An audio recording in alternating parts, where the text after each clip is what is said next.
Tere kõigile! Täna influence'in ühel väga pisikesel ja tehnilisel, ent ülimalt olulisel BIM-iga seotud teemal. Selleks on koostud ja üksikelemendid, inglise keeles assemblies and parts.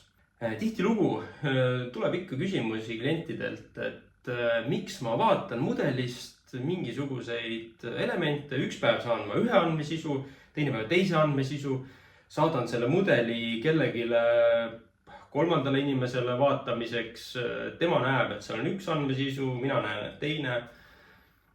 Samuti hästi tihti räägitakse, et mul on mingisugune mudel, seal ei ole infot küljes. Ja teistpidi nagu mina vaatan, et aga nagu on, et millest selline segadus, kuidas saab selline segadus olla? Kõige lihtsam on öelda, mudel on katki või tarkvara on vigane. Tavaliselt on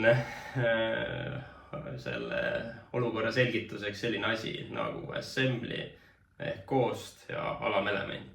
Mis asjad need on? Selleks, et selgitada, on mul siin abivahendid. See on koost. Siin on 6 pudelit ja karp. See on üksikelement, üks pudel. See pudel koosneb ka veel omakorda küll tõsi pudelist ja korkist. Nüüd ütleme, et see on üks BIM element, see on koost. Ja sellel on küljes infosisu, nagu te kõik teate. Siin all on kood, triipkood. See triipkood teab, et kogu see koost maksab 12 eurot ja siin sees on 6 pudelit, karp ja 6 pudelit kokku on circa 2 liitrit vedelikku.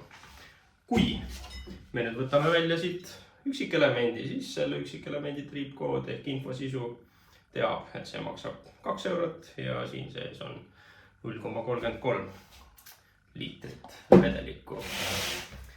Kumb on parem, millises olukorras, selle jätan ma teie otsustada, aga olge teadlikud koostudega.